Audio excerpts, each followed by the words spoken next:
This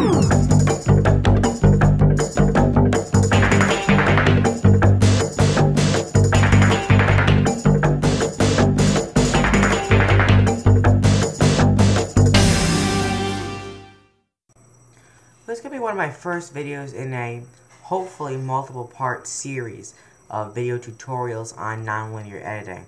Now today we're going to jump right into basically the beast of nonlinear editing, the master video editor out there that just about every video editing professional has heard of or uses or has used at one point, and that would be Apple's Final Cut Pro. Final Cut Pro is a absolutely great editing software. It is full-featured, it is rich, it has everything you need, and it's at a great price point. Who can argue $1,000 for a whole suite where you can do motion graphics and everything, compared to Avid Media Composer's $2,500.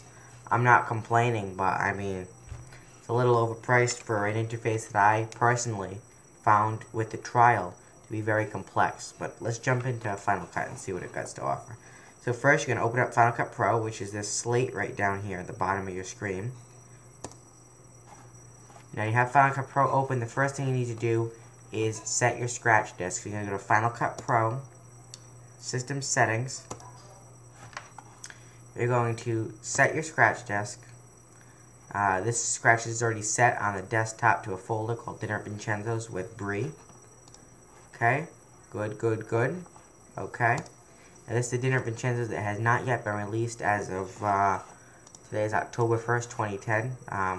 This one may not be released, but we're going to use it for this purpose. And now, I got to just introduce you with the interface first. You have your browser window right here. This is where all of your imported file clips will go. You can import by right-clicking, import files, or an entire folder. All the stuff here, unless you're doing professional stuff, which you should know how to use Telesign or Panasonic P2 card, you should know how to do this if you're already using that.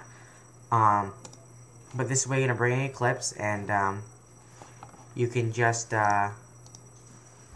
double-click on a clip to load it into the viewer. And this right here is the viewer. And what the viewer does is it gives you a preview of the clip in its raw format. It includes video and audio if you have it, or if you just import, say, an audio clip, like I'm going to do right now off the desktop. I've got some royalty-free music somewhere around here. Where is it? My name is, oh, business underscores, okay. So just pull in audio track 1 just to show you what I mean. And you just double click, that's all you see, just it draws the audio waveforms for you.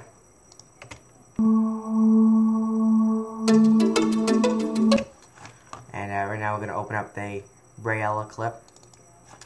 And here we go. And this is part of Dinner at Vincenzo's. Welcome to Dinner at Vincenzo's, the 2010-2011 edition. With us today again is Katie Grella, who won't leave the set, and our new guest, Alexa. Okay, so what we're going to do is we need to set in and out points. Setting in and out point is basically the part of the media that you want to use of the clip you captured or imported. So basically you just scrub through, and when you find the part that you want, It's off. Quiet. Here we go. For sure. Okay. All right. Get out. you use J, K, and L. J reverses it, Hey, K pauses it, and L plays it forward. good afternoon and welcome. Oh, we're doing tired. If you hit I on the keyboard, it will set an in point, or you can also press this little button right here. It sets an in point. Again, that's I on the keyboard, as you can see, on that little tooltip that comes up, or you can hit that button right there that makes the in point. These are other things here: motion marker, motion keyframe, stuff you're really not going to need to use with that. That's the match frame. I never use match frame, and mark clip. Now the next thing you need to do is put an out point. So you're gonna scrub through, yada yada yada. Okay, we use this. Alright, let's see. And right here is where the show ends. So we're gonna... Huh? Yeah, can we get something?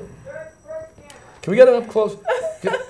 Meadow soprano, ladies and gentlemen. Alright, we'll just say that we want to end it right there. So we're going to hit O on the keyboard, or go right here and hit this right here. If I were to get rid of the out point, hit this right here. That puts the out point in. As you can see, it's mark out O in that little tooltip. And now we need to get it into our timeline, which is down here. And to do that, we just take the clip and we physically drag it right over here. Now what we can do is we can drag it down into the timeline, but this gets sloppy. The other way to do it is right where your playhead is, you set it at the beginning, and you drag this video clip over here onto this window right here is the canvas. This is where you can see a final project. Well, if you drag this video over there, up, an overlay comes up. Have the options to insert with transition, overwrite with transition, replace, fit to fill, or superimpose. You're most likely going to use insert and overwrite the most. Now, because there's nothing there, insert and overwrite doesn't make a difference. You can use either insert or overwrite. I'm going to use insert. Reason being, say I had my playhead halfway through a clip, and I wanted to put a cutaway in there. Say it was for a news thing, I was going to do voiceovers, I wanted to put a cutaway in. If I were to say, take this little bit right here, and drag it over, insert would break the clip where the playhead is, put my little, quote, cutaway in, and then I'd be all set. But, if I were to select that overwrite option, see what that does? That just goes over whatever's there. And this can be useful, but not for this type of editing application. But now you know how to use it and what you can use it for. Now, just a few more things you need to learn are transitions. How do you do that? Well, you go back to the browser. In your browser, you have an effects tab, you have video transitions, and you have audio transitions.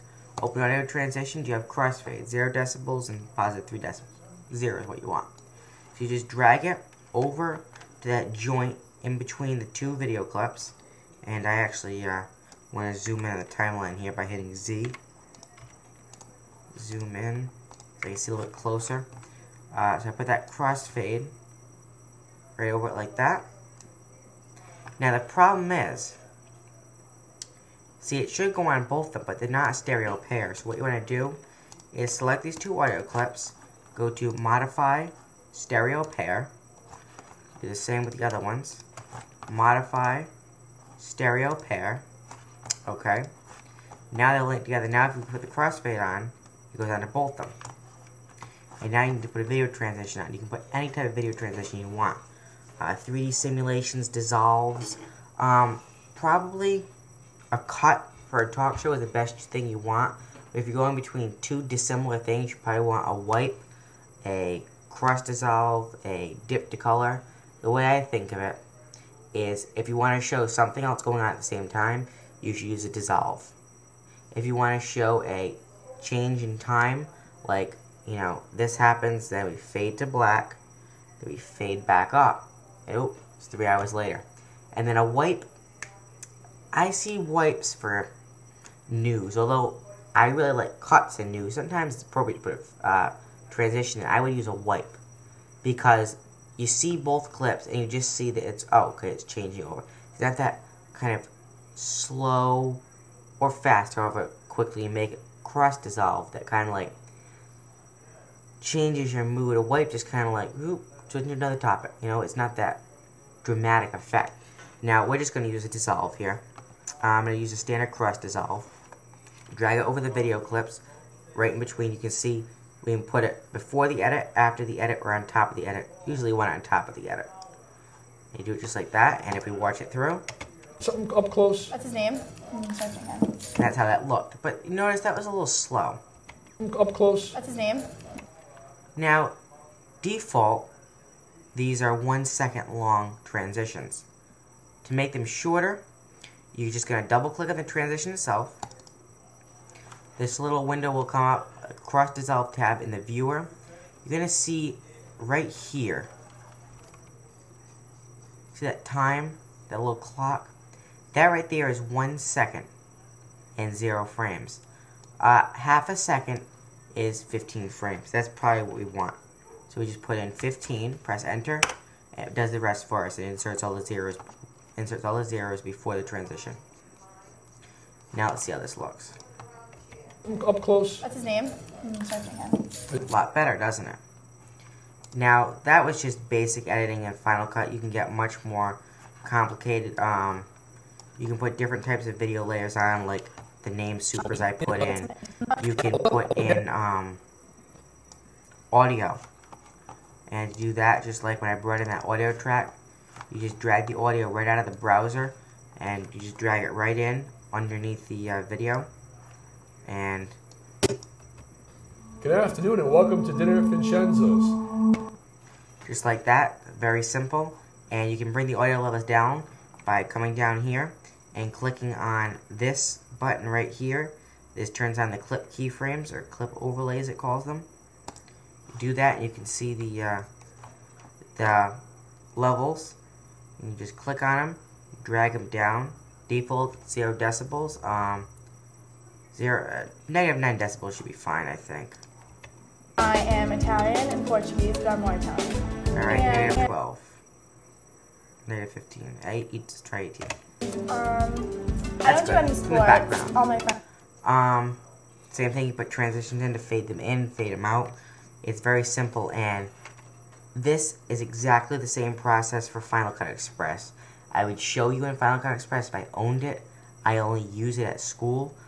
The only difference I can think of is if you go down here where that clip overlays was, clip overlays button will be the whole width. You would not have this option right here. What this option does is, this is for clip keyframing.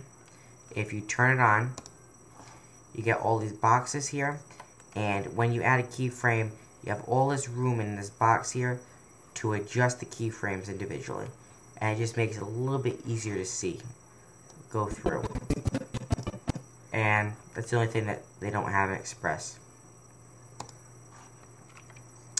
And that was the first in my hopefully multi-part series on editing in Final Cut Pro or Express, whatever you have. And I hope you enjoyed it, and I plan on making another one. Maybe we'll also touch Motion Live Type Soundtrack Pro, DVD Studio Pro, even iMovie HD for those people that need less power. Make it into some After Effects stuff in the upcoming months. I'm running on a trial of Camtasia for Mac right now. I'm probably going to buy the full product, so 20 days from now, if I buy it. It is $99, but we'll see how it works out. And if I really like it, I'll buy it and keep making tutorials. So tell me if you like it or not.